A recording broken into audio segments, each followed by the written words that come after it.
Hello, class. Good evening. Okay.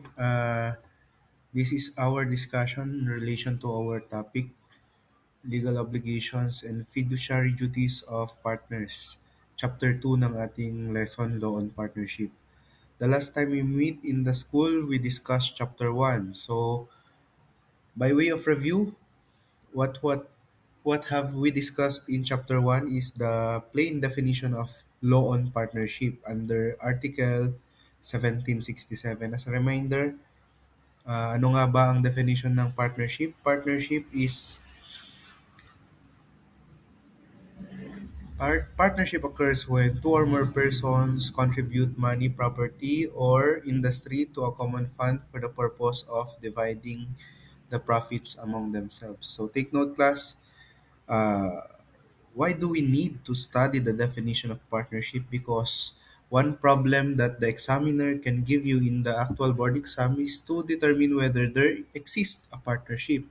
And I told you, if one element is lacking, then there is no partnership. Example, if the transaction is that the purpose is for merong common property but there is no sharing of profits, then that is some kind of other contract in the Philippines but not partnership. Ano example nun? They own property but they don't share in the profits. And what is that? Co-ownership. So, ganon yung significance that can be asked in the actual board exam. So, that's why you need to know the definition. Tinanong ko rin last time, by way of review. Oh, example, partner A contributed money, partner B contributed property, partner C contributed nothing but ang kanyang contribution ay ganda. Ganda ang puhunan. So the question is there a partnership there? So the answer is technically yes. If the purpose of the business is to enter into a you have to qualify your answer, of course. So kung ang purpose ng negosyo ay parlor, then kahit ganda lang ang puhunan ng isa, siya naman ang may expertise sa paggugupit, pagme-makeup, then her contribution is more than the face but the industry. And even kahit face lang ang i-contribute niya, kung nakaka-attract naman, kung ganun naman siya kaganda, then it may help in the inviting clients. At the end of the day, the purpose of opening a business is to earn profit. So, mas maraming papasok na kliyente sa stall or sa unit, then the company is earning. So, again, industry ang contribution. Industry, ibig sabihin, ano bang other example? Taga-bantay ng store, taga-cashier, oh, taga-linis. Kung panaderya yan, siya lang yung marunong magluto. Ano ba ang term sa panadero? So, something to that effect. Now, let's go to our next lesson. Ito na nga, Chapter 2 deals about legal obligations and fiduciary duties of partners. So, again, uh, ang focus natin dito is on the accounting side, on the legal side. So, meron din kayong subject because you are accountancy students, meron din kayong subject that deals with the accounting of partnership. That's why last meeting, I asked you kung ano yung journal entry when partner A, partner B invest something into the partnership. So, we will merge that in this lesson. Mag tatanong ako ng matters about accounting to merge the two concepts by way of review at the same time para 100% yung knowledge about the topic, hindi yung dahil legal basis lang, doon lang tayo mag-focus. I want you to grasp the 360 degree knowledge about this subject. So we will have it both ways, the accounting side and the legal side. So let's go to Article 1784. ano tong delectus personae na to? Mutual trust and confidence. So ano bang ibig sabihin ng delectus personae? Delectus personae refers to a relationship based on personal trust, skill, or confidence in a specific individual. So let's read the provision of 1784. Article 1784, a partnership begins from the moment of the execution of the contract unless it is stipulated otherwise. So anong ibig sabihin ng execution of the contract? So partnership can be oral or verbal, pwede ring written. So take note sa law on contracts ninyo, some contracts may be verbal, okay lang yan. It is still considered contract and it is still can be enforced in court. So dito, ang sinasabi dito class, partnership begins from the moment of the execution of the contract. So from the moment of the agreement of the parties that they will create a partnership, then the life of the partnership begins. Unless otherwise stipulated, ibig sabihin they enter into a contract but the existence of the partnership will be in a later date. Yun yung otherwise stipulated na sinasabi. Let's go back to this delectus personae. Based on personal trust, skill, or confidence, you enter into a partnership to another person because you trust that person. You have trust, personal trust into the skill of that other person. You have the confidence in that individual that he or she can manage the business. So take note class, at the end of the day, the purpose of creating a business is of course to generate profit. Wala namang nagnenegosyo ng palugi. Even not for profit business, uh, hindi yan uh, nabuo. Well, some organizations are created for social purposes like yung mga pagtulong-tulong. But at the end of the day, kailangan pa rin ng pera in order to sustain the organization. And how will you do that? From collections. So dito sa partnership, if the example natin ng partnership ay grocery store. So when you enter into a partnership with another person, example, ah ako, ka-business ko si Dean Marilyn. So, I will have to take note kung kaya ba ng oras niya. Of course, walang question dun sa kanyang intelligence because she is already a dean. I trust that she can do the job. A little consideration as to time kasi hindi na kaya ni Ma'am Marilyn ng daming work because she is studying, she is working at the same time, blah blah blah and so on and so forth. So take note ang sinasabi dito, when you become a partner with some other person in a partnership, nagkakaroon ng fiduciary relationship based on mutual trust and confidence. And the lack of one, you can terminate the partnership. Because ang mangyayari dyan, each partner will become the agent of the partnership, meaning to say, yung transaction ng isang partner can bind the partnership. Ganun katindi ang relationship dito based on trust and confidence. Kung wala ka ng trust at confidence sa partner mo, you can go for termination. Wait lang class, may message ang aking kliyente. Okay, let's continue to the next slide. Article 1786. Anong sinasabi dito? Every partner is a debtor of the partnership, whoever he may have promised to contribute to.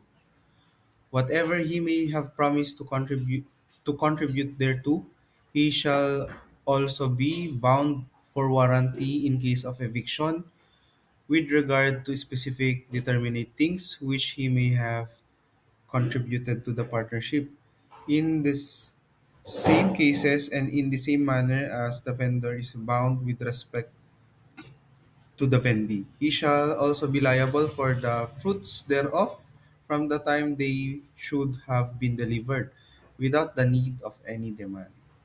So yan yung Article 1787. Every partner is a debtor of the partnership for whatever he may have promised to contribute to. Example, I promise to contribute a land to the partnership. So therefore, you are obligated to contribute the land. Example, yung land na pinapromise mo, meron pala siyang paupahang bahay. So, under this law, the fruit or the rentals coming from the land with building will be also due to the partnership. Yan yung epekto niyan. So, ano yung liability mo as a partner? To contribute the thing you promised. And then also to warrant against eviction of the specific thing. Ano ba tong warranty against eviction? Yung sinasabi niya dyan, class, ang sinabi sa batas is it is likened to a vendor warranting na okay yung item na binebenta niya. So, ganun din dito sa partnership. If you contributed a land, you are warranting na yung property na kinocontribute mo ay walang naghahabol na iba. Walang walang dispute. So kapag may dispute 'yan, may naghahabol na iba, then you are liable for that. Eventually kapag nag-file 'yan sa court, sino ang habulin? Ikaw as the partner. And lastly, yung sinabi ko about the fruit. Even the fruit or the rentals will be given to the partnership because that is your obligation. Sinasabi pa dito, ang matindi dito, delay exists without the need for demand. So under our civil law, sa law on obligations and contract, there is no delay if there is no demand. Nakuha nyo yan yung importance nitong provision na to. No demand, no delay under the civil law. But under this provision of law, kahit wala na daw demand, may delay na agad. So, ganun siya katindi. Once you promise that you will contribute an item to the partnership, then magkakaroon ka na ng delay if, kahit wala pang demand from the partnership. So, what you promised, you should deliver. Ganun lang yung ibig sabihin niyan. So, knock on wood, as a partner, you did not deliver the thing promised. Anong pwedeng gawin sa'yo ng partnership? The partnership can file a case against you, or else kung dahil nga nasira na based on trust, mere trust and confidence yan, the partner can uh, choose not to continue with the partnership. I-dissolve na lang niya kasi nga you breach the trust of the other partner. Ganon katindi ang partnership class.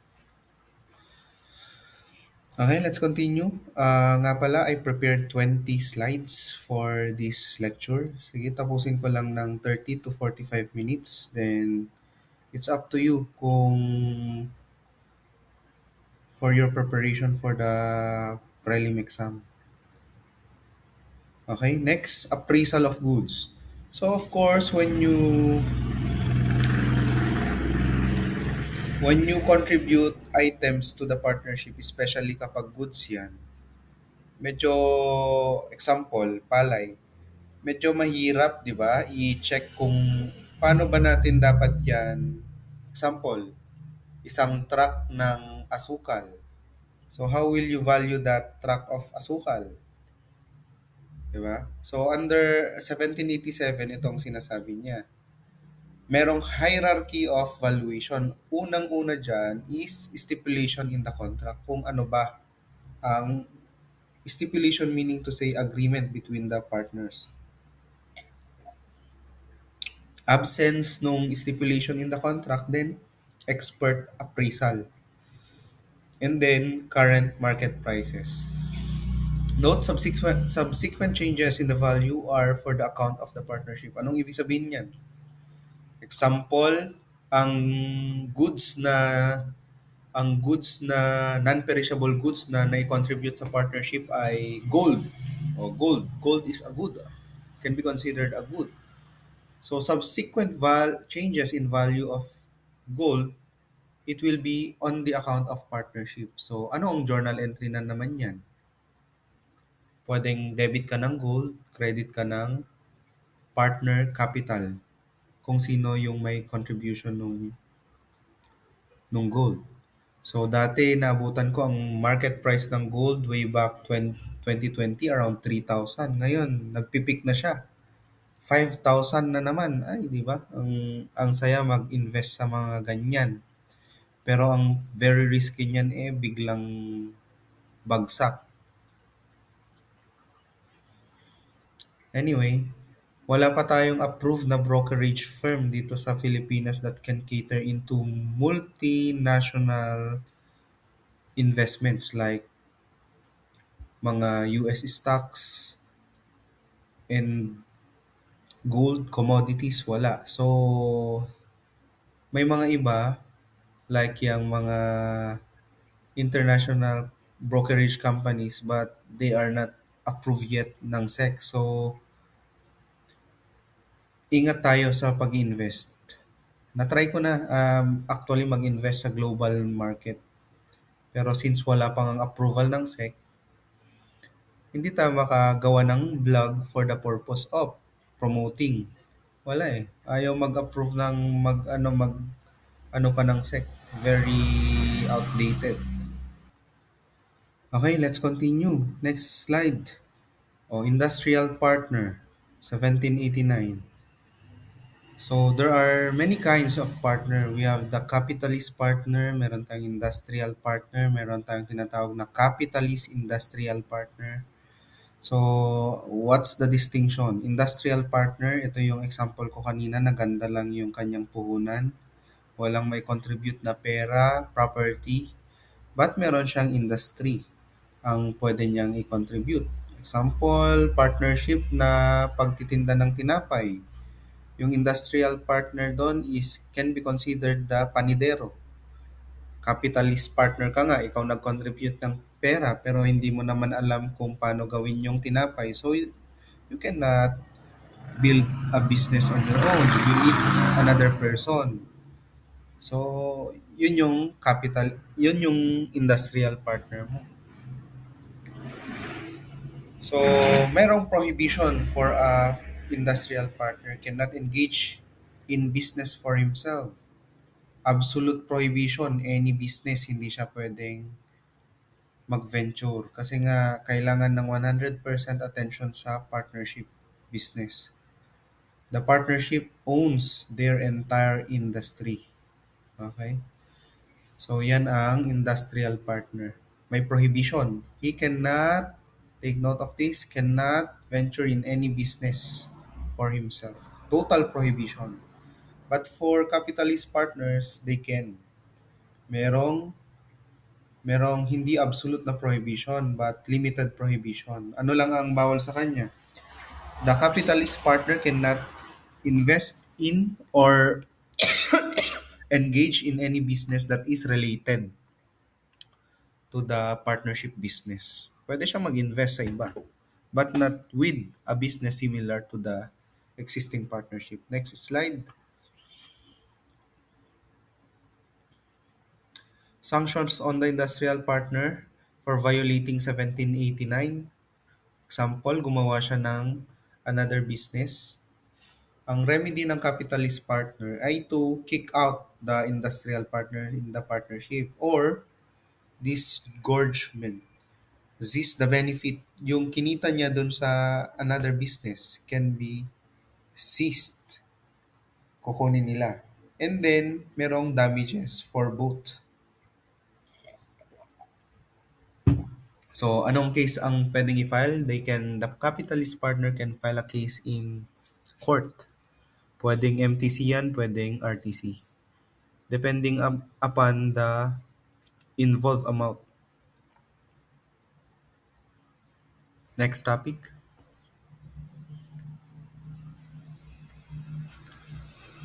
Ito na. Capitalist partner. Sila yung financier. Sila yung source ng money for the business. The prohibition is Article 1808. Sabi ko sa inyo kanina, relative prohibition, not total prohibition. They can not engage in business of same kind. Okay? Exception is stipulation to the contrary. General rule, they cannot engage of the same kind. They cannot invest in the same business of the same kind of that of the partnership. Exception if there is an agreement to the contrary. So these are the distinction between an industrial partner vis-a-vis a capitalist partner. Take note of the prohibition in the industry for the industrial partner, whereas a capitalist partner, relative prohibition lang. And then reason, sa industrial partner, dedication of 100% of his or her time to the business partnership. Reason, unfair competition naman kung bakit hindi pwede magki-compete ang capitalist partner sa partnership business. Sanction, sa industrial partner, exclusion or forfeiture of benefits. Doon naman sa isa, sanction, bring profits to the common fund plus bear own losses. Yung kinita ni capitalist sa investment niya sa competing business will be put into the common fund. Yun yung kanyang pwedeng kaharaping penalty. Duty of loyalty, secret profits. Ayan, 1807, the trustee provision. Every partner must account to the partnership for any benefit derived without consent. So ano ba tong 1808? Every partner must account to the partnership for any benefits and hold as trustee for it any profits derived by him without consent of the other partners from any transaction connected with the formation, conduct, or liquidation of the partnership or from any use by him of its property. So, madali lang namang intindihin yung provision ng sinasabi niyan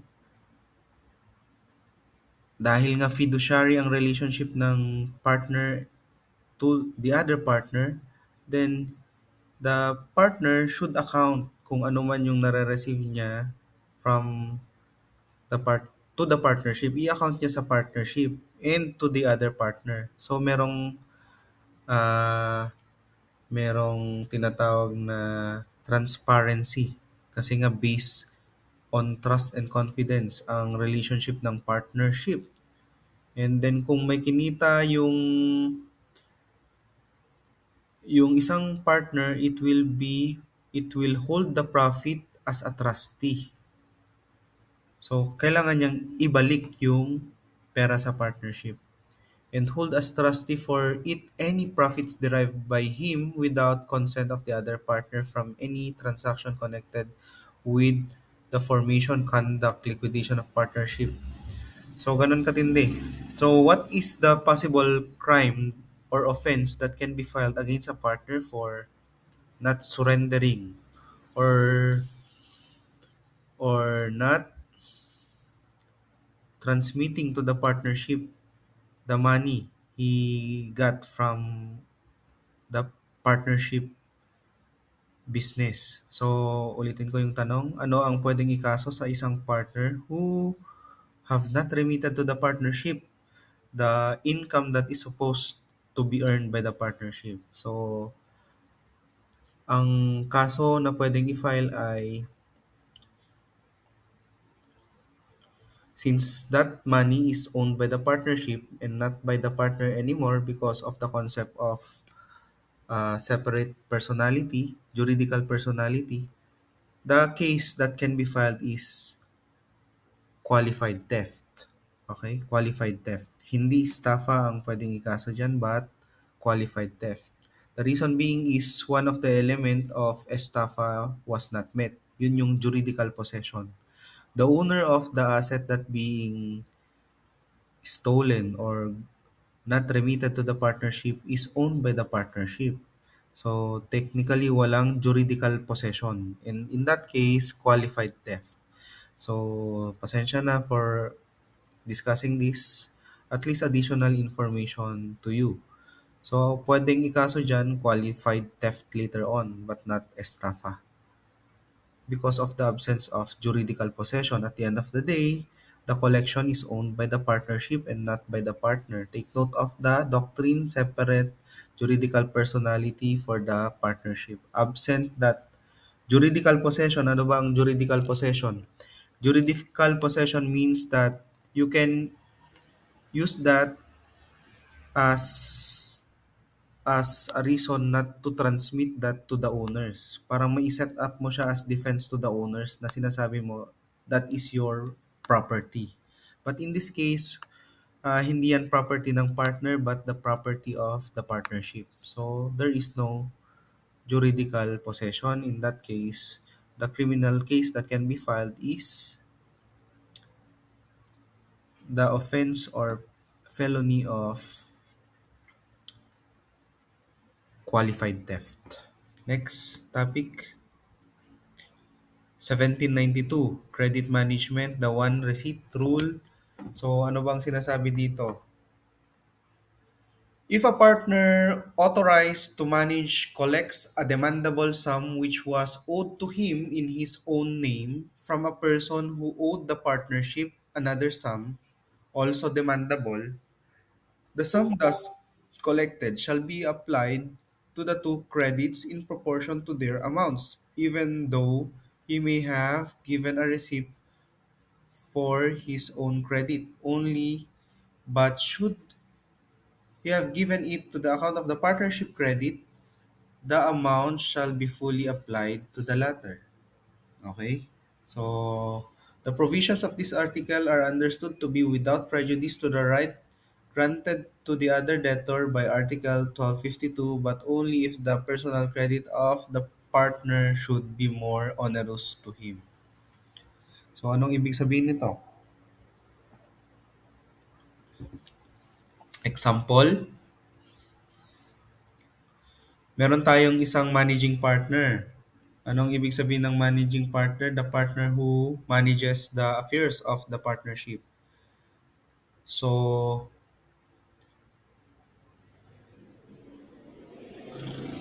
nagpautang si partnership at the same time si managing partner nagpautang din siya sa third party. Pangalanan na lang natin si para pare-parehas tayo ng kilala si Dean Marilyn. Si managing partner, nagpautang siya ng 100,000 kay Ma'am Marilyn. At the same time, the partnership lent money 50,000 to Ma'am Marilyn. So ngayon, nagbigay ng pera si Ma'am Marilyn kay managing partner for payment of his debt. Remember, si Ma'am Marilyn, ang utang niya kay managing partner ay 100,000. Ang utang naman ni Ma'am Marilyn kay partnership ay 50,000. Ngayon, nagbigay ngayon ng, sabihin na lang natin para madaling i-compute, 10,000 pesos si Ma'am Marilyn kay managing partner. How will you distribute that 10,000 payment? Ulitin natin, ang utang ni Ma'am Marilyn kay managing partner, 100,000. Ang utang ni Ma'am Marilyn sa partnership ay 50,000. Ang naibayad lang ni Ma'am Marilyn ay 10,000. How will you account to that for that payment of 10,000? Okay, baguhin natin yung set of facts. Mahirap palang computation nun. Magiging may fraction yung kanyang prorata. Si Ma'am Marilyn, ang utang niya kay managing partner ay 25,000. Ang utang naman ni Ma'am Marilyn sa partnership ay 75,000. So, ngayon, nagbayad si Ma'am Marilyn ng 10,000 pesos. How will that be distributed? So, example, si Ma'am Marilyn nagbayad lang ng 10,000. Paano i-apply yung payment na 10,000? Ang sinasabi dito sa batas, it will be applied pro rata. So, dahil ang utang ni Ma'am Marilyn 25,000 sa managing partner and then 75 sa partnership, so gawa tayo ng ratio and proportion. 25 divided by 100, that is 25%. Yan yung may apply dun sa So, magkano ang may apply sa utang ni managing partner na ibabayad, may babawas? So, out of the payment of 10,000 ni Ma'am Marilyn, dahil 25 ang kanyang utang kay managing partner, 25 divided by 100. O, paano na-derive yung 100? 25,000 plus yung 75,000, that is 100,000. So, gawa tayo ng ratio. 25,000 divided by 100,000 times the amount of payment of Ma'am Marilyn, 10,000 pesos. That amount will be applied to her obligation to the managing partner. So, magkano? 2,500 will be deducted to the obligation of Ma'am Marilyn to the managing partner. Nakaprorata. So, ang utang niya kanina, 25,000 minus 25. So, yun na yung outstanding balance ng utang ni Ma'am Marilyn kay managing partner. How about to the partnership? How much ang may babawas? So, therefore, 10,000 times 75 divided by 100, and that is 7,500. So, 75,000 minus 75, yun na yung outstanding balance niya sa partnership. So, nakuha. So, sinasabi dyan, if a managing partner collected from an outside debtor, at the same time may obligation din yung outside debtor na yun sa partnership, then iproprorata yung kanyang bayad to both managing partner and the partnership. Whereas, kapag sinabi naman ni third party debtor na, oh ito, i-apply mo tong 10,000 na to, si Dean Marilyn. Dean Marilyn mentioned that you applied this 10,000 to my obligation to the partnerships, and then, therefore, may babawas yung buong 10,000 sa utang niya kay partnership. So, that is 75,000 minus 10,000. Hindi maibabawas, hindi maalatan ng payment yung kay managing partner. So, take note of that. Medyo technical yun. So, pwedeng magtanong ang board examiner dyan. So, aralin nyo. If you are medyo mahirapan dyan, maghanap kayo ng libro, madaming books. Don't limit your understanding about the subject with my discussion. Kulang na kulang. You have to read the books para mag-stick sa utak nyo, para kahit paulit-ulit matanong yung problem, you know the solution. Solo collector rule, ano to? 1793, a partner who has received in whole or in part his share of a partnership credit when the other partners have not collected theirs shall be obliged, if the debtor should thereafter become insolvent, to bring to the partnership capital what he received, even though he may have given receipt for his share only. So, ang senaryo ganito. A partner collects their share, but the debtor later become insolvent. Anong ibig sabihin? Nagbayad si debtor kay partner, however, si debtor became, the debtor became insolvent. Anong definition ng insolvent? The liabilities are greater than the assets, so therefore walang pambayad. Insolvent ang meaning nun. So, the rule is, must bring the collected amount to the partnership fund. Ang maximum dito, equity demands shared loss. Okay, that's 1793, which is, if you analyze it, tama naman. Alam nga namang ang mabayaran lang yung isang partner, may utang naman yung insolvent debtor na yun sa buong partnership. So, it is equity, correct equity. Ano ang equity? Rule of equity, kung napapakinggan nyo yun. Rule of equity. What is rule of equity? Ano yung rule of equity? The rule of equity refers to a body of legal principles developed to mitigate the rigidity of common law and ensure fairness and justice in cases where strict application of legal rules would result in unfair outcomes. So yun yung real rule of equity. Ibig sabihin lang in simple terms, uh, kumbaga yan yung rule na if you apply that rule, then magiging just ang society. Ganun yung pinaka-explanation niya. Equity demands shared loss. Rule on equity. Yung pantay-pantay, something to that effect. Next topic. So, Article 1791, what is this?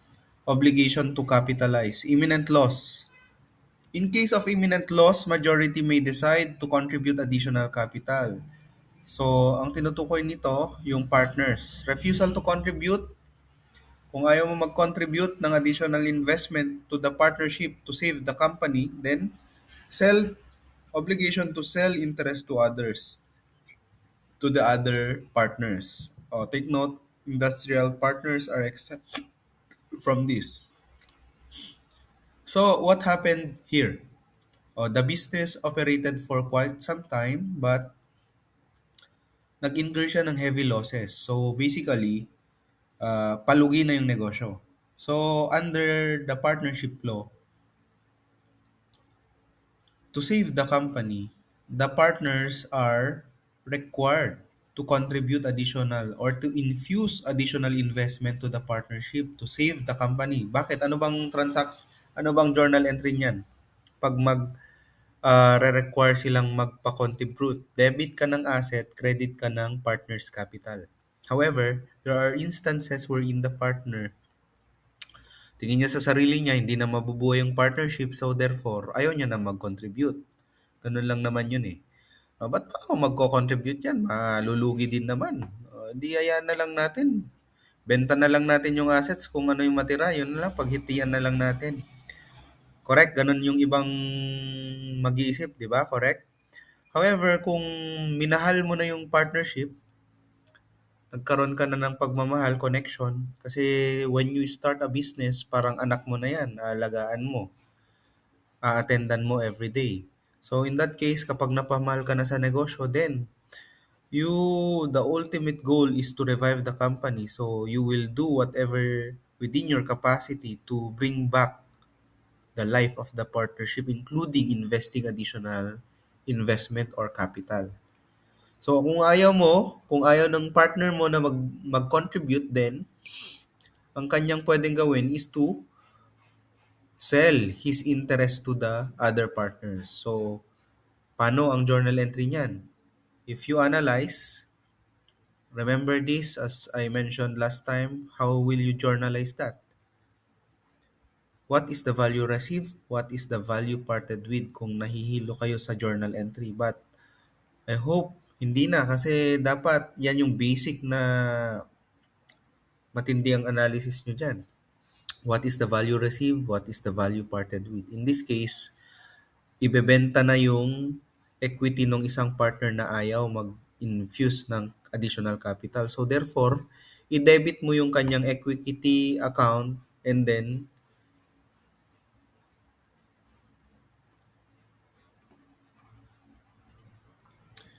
i-debit mo yung kanyang equity account and then yung kabila naman mag-credit ka rin ng equity account doon sa bumili. Then at the same time, yung mga other accounts na available, cash, liability, magko-kontra-kontra na lang yan to form a compound entry. So more of that topic will be taught to you in your accounting, intermediate accounting. Article 1794, responsibility for damages. Anong sinasabi dito? Every partner is responsible to the partnership for damages suffered by it through his fault, and he cannot compensate them with the profits and benefits which he may have earned for the partnership by his industry. However, the courts may equitably lessen this responsibility if through the partner's extraordinary efforts in other activities of partnership unusual profits have been realized. So take note, liable ang partner sa damages na nasuffer ng partnership by his act, by his fault. General rule, no compensation offsetting. Bawal ang offsetting. Profits earned by industry. So, if in case may na-earn siya sa iba, it cannot be offset with the losses. Bawal ang offsetting. So, kapag nagkaroon ng damage that incurred monetary value, losses sa partnership, then the partner will be liable to repay that. Hindi niya pwedeng i-offset dun sa kinita niya sa ibang transaction with regard sa partnership. Bawal i-offset yung example, by his own efforts, kumita naman sa ibang aspect yung partnership. He or she cannot offset that dun sa losses na na-create dun sa na naidulot niya sa partnership. Ano bang example niyan? Ang example niyan, dahil sa efforts ng isang partner, lumaki ang sales. However, by doing so, syempre, dahil sa kakamadali niya sa pagde-deliver ng products, may nabangga siyang tao. So, na hospital, nag-file pa ng kaso yung tao. Okay? So, nakabangga siya. So, technically, yung partner, liable dun sa nabangga niya. Pero at the same time, dahil sa extraordinary efforts niya, tumaas yung sales ng partnership. So, ang sinasabi naman dito, class, the court may mitigate if the extraordinary efforts produced unusual profits. So in that case, ililimit naman ng court. May puso naman ang batas dun sa unusual profit. Sa sobrang sipag ng partner, nakabangga siya. Pero yung ginagawa naman ng partner, uh, nanganak ng mas malaking profits. So ang sinasabi dito, the partner is responsible to the partnership for damages suffered by it through his fault. Yun nga yung fault, nakabangga yung partner habang nagde-deliver. Yung pagkabangga, he is personally liable. But yung but because of his extraordinary efforts, nanganak ng mas malaking profit, the courts will mitigate the liability. Next topic.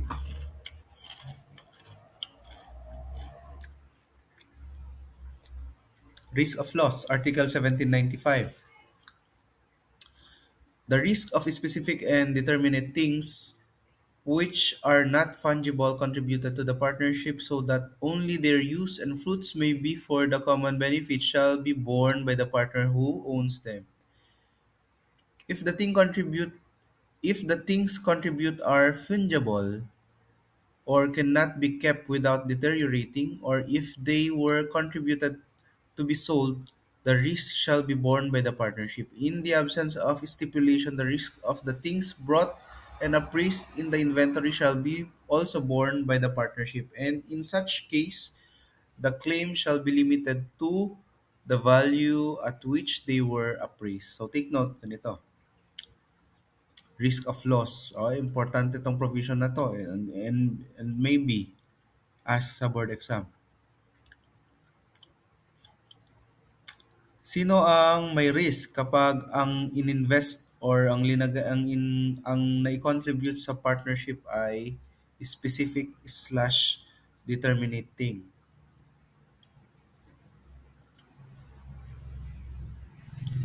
It is the partner who is liable. Anong ibig sabihin? Anong example nito? Determinate things.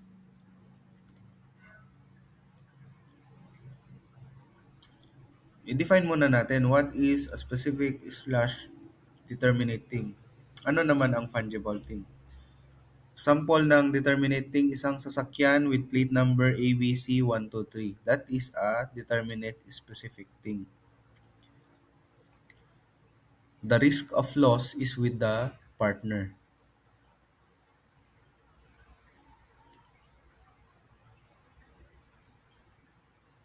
Okay? Sample. Ang kinontribute ay sasakyan ABCD pero use lang ang pinagamit kay partnership. The risk of loss is with the partner. Pag nawala yon, then the partner may be obliged uh, to change the thing that was lost because the risk of loss is with the partner. O ano naman tong fungible? Ibig sabihin ng fungible, hindi siya determinate. Like yung rice, bricks, whatnot, fungible things ang tawag doon. So, risk is with the partnership. Ibig sabihin, pag nawala yung or nasira yung rice na yan, then it will be the partnership that will bear the risk of loss.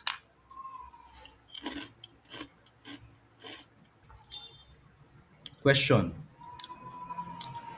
Who shall bear the risk of loss if ang kinontribute ay determinating pero talagang i-donate niya yung buong sasakyan na sa partnership? Who shall bear the risk of loss? In that case, the entity that will bear the risk of loss is the partnership. Kasi nga kinontribute niya yung buo eh. It's not the use only. Okay? May transfer of ownership na because dito, ang trina-transfer mo lang under this 1795 is the use. Ibig sabihin, no transfer of ownership. Use of frac lang. Gamit lang ang trina-transfer mo. Not the ownership of the car. But when the transferred, but when the transferred, kung ownership ang na-transfer, then it shall be the partnership who shall bear the risk of loss. Anong journal entry nun? Debit ka ng car in the books of the partnership, credit ka ng partners A, capital. Yung title dun sa car will be transferred in the name of the partnership.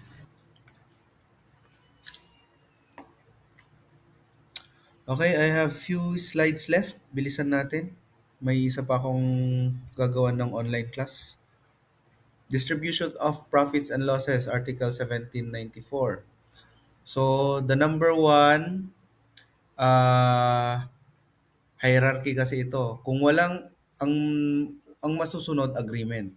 Kung walang agreement, then proportion to the contribution. O, take note. Number one, agreement or stipulation. Number two, proportion to the contribution. Example, oh, kung ano yung napag-agreehan sa agreement, then that will be followed. Kung walang agreement, then in proportion to the contribution. Example, partner A, B, C contributed 100,000 pesos each in favor of the partnership ABC. So, magkano ang proportion nun? 100,000 each, so that is 300,000. So, pantay-pantay sila. One-third, one-third, one-third. So, what about kung hindi magkapantay-pantay ang kanilang contribution? Yung isa, 200,000, yung isa,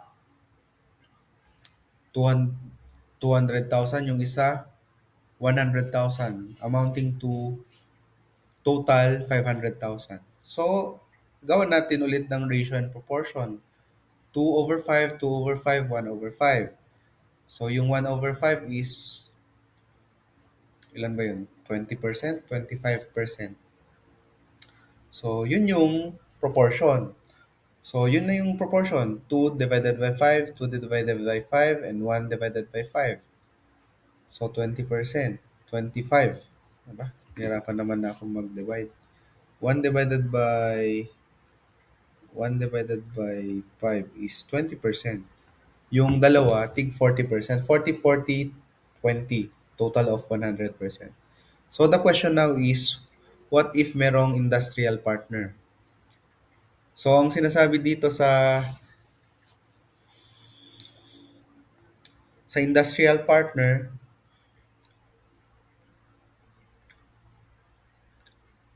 as for the profits, the industrial partner shall receive such share as may be just and equitable under the circumstance. If besides his services he has contributed capital, he shall also receive a share in the profits in proportion to his capital. So take note class, ang industrial partner exempt sa loss. Bakit? Anong reason? Kasi nga, nagtrabaho ka na sa partnership, wala kang capital investment, nagtrabaho ka. So, ang tindi mo naman kung i-require mo pa siyang makishare sa losses, di ba? Yeah, common sense. Rule on equity. Nagtrabaho ka para sa partnership, yet pagbabayarin ka pa. So, hindi siya pinagbabayad. Exempt siya. Sa profits naman, ang sinasabi sa batas, just and equitable share. First priority siya. Si industrial partner. So take note, there are instances na si industrial partner ay also a capitalist partner. So in that sense, ang sinasabi dito, he shall also share in the profits in proportion to his capital. Yun yung tanong ngayon. How do we do that? So ito na, 1799. A stipulation which excludes one or more partners from any share in the profits or losses is void. That is Pactum Leonila.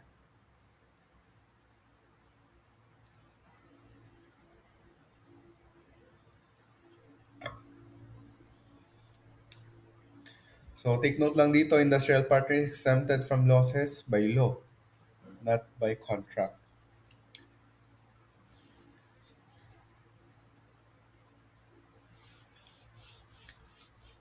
That's why hindi Leonina yung ka-industrial partner because it was the law that mentioned na exempted siya sa losses.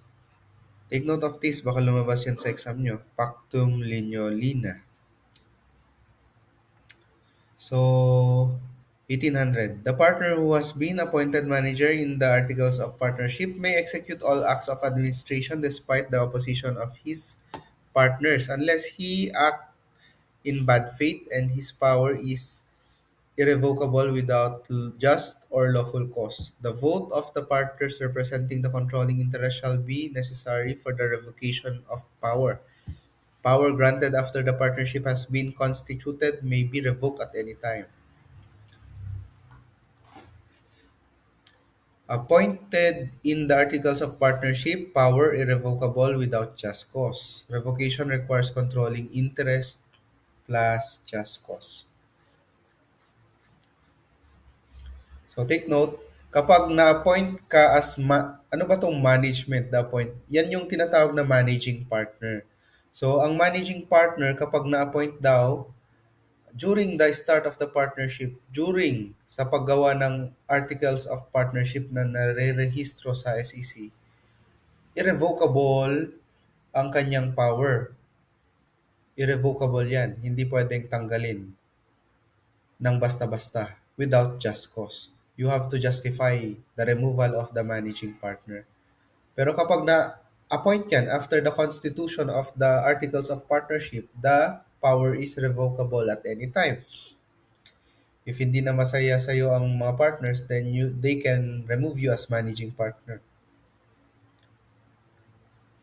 So, paano naman magtanggal when the appointed in Articles of Partnership?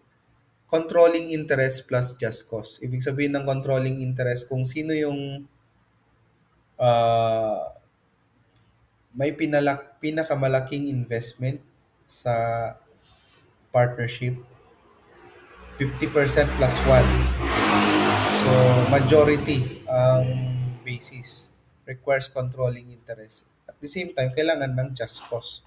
They cannot remove you without that just cause. If you are a managing partner na nailagay dyan sa Articles of Partnership at the start of the partnership.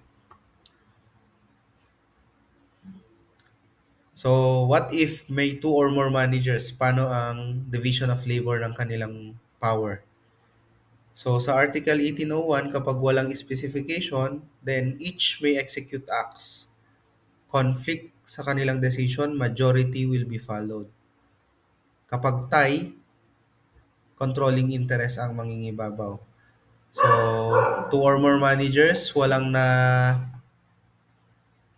naka-designate kung ano ang work ng isang manager sa iba. Each may execute acts. Bakit? Kasi the act of a partner is the act of the partnership. Kasi nga, Partners are agent of the partnership. Kung hindi naka-designate yung kanilang work, then each partner can execute acts in behalf of the partnership. So again, kapag may conflict, majority ng partners ang basis. Kapag tie, controlling interest. What's the difference between controlling interest versus dito sa majority rule as used in this? Pag sinabing majority rule, two or more managers nga kasi paramihan kung ano yung vote ng mas madaming managers, then that will be followed during conflict. Pero kapag tie naman yan, hierarchy kasi to, kapag nag-tie sila dyan, wala ka ma-produce dyan na majority rule. Kapag tie, it will be based on the controlling interest. Ibig sabihin on the ownership, on the amount of ownership in the partnership. 1802, ano naman tong 1802? Stipulation of unanimity. None shall act without the others. Requirement concurrence of all, exemption, imminent danger. In case it should have been stipulated that none of the managing partners shall act without the consent of the others, the concurrence of all shall be necessary for the validity of the acts, and the absence of this ability of any one of them cannot be alleged unless there is imminent danger or grave irreparable injury to the partnership.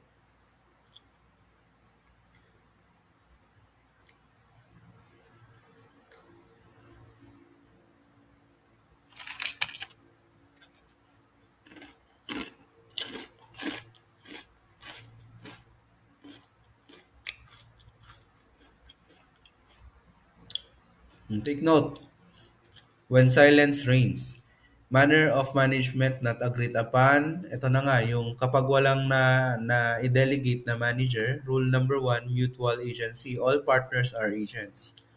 Rule number two, unanimous consent needed for alteration of immovable property.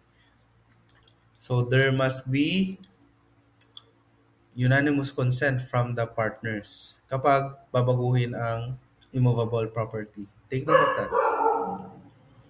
Next, third parties and transparency. Sub-partnership 1804 requires consent of all partners. Access to books 1805 at principal place of business at reasonable hour. Duty to disclose. Render true and full information on demand. Ano naman tong right to formal account? Ibig sabihin niyan, hingi ka ng accounting ng business partnership kapag nangyari itong any of the four. Wrongful exclusion from business, agreement exists, secret profits under 1807. To expose the real numbers behind the business. So there you have it. This is chapter 2 of Law and Partnership. Okay, good luck sa inyong exam. God bless.